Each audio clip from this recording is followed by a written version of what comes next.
दोस्तों, लिखने वाले ने भी क्या खूब लिखा है कि सच्चाई और अच्छाई की तलाश में तुम पूरी दुनिया घूम लो, अगर वो तुम्हारे अंदर नहीं तो कहीं भी नहीं। नमस्ते, मैं हूं जीत और एक छोटी सी कहानी आपके लिए। हर दिन की तरह एक भाई पैदल ही अपने घर के लिए जा रहा था तो अचानक रास्ते में एक बिजली के खंभे पर उसने एक कागज चिपका हुआ देखा।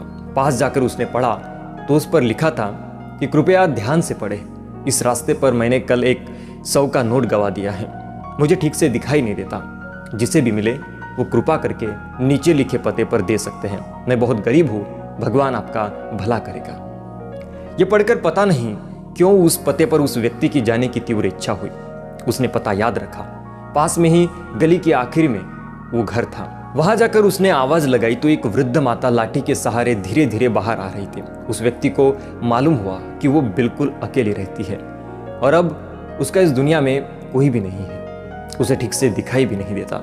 हालात को पूरी तरह से भांपते हुए उसने आवाज लगाई कि माँ जी, यहाँ आइए, आपके खोए हुए 100 रुपये मुझे मिल गए हैं, मैं उसे देना चाहता हूँ, ये लीजिए।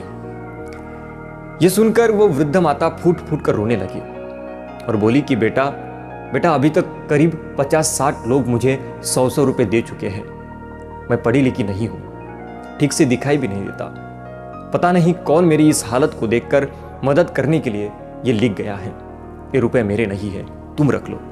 उस व्यक्ति के बहुत कहने पर बुढ़िया ने पैसे तो रख लिए, पर उसने उसे एक विनंती की कि बेटा वो मैंने नहीं लिखा है, किसी ने मुझ पर तरस खाकर लिखा होगा, बेसहारा हूं ना शायद इसलिए, जाते जाते उस कागज को फाड़ कर कहीं फेंक देना बेटा।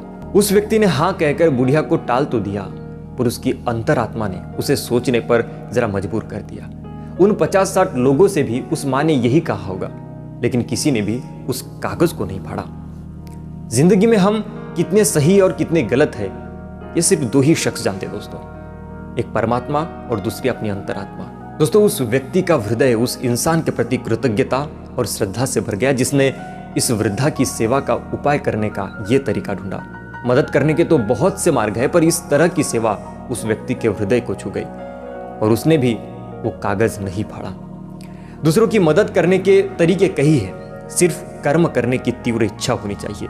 कुछ अच्छा या अपने जीवन में ऐसी भी करनी चाहिए जिनका ईश्वर के सिवाय कोई और गवाह ना हो, क्योंकि परोपकार से बड़ा कोई धर्म नहीं होता। ये कहानी अगर आपको अच्छी लगी हो तो हमारी और भी कहानी आप सुन सकते हैं, और अच्छे लगे तो चैनल को सब्सक्राइब जरूर करें।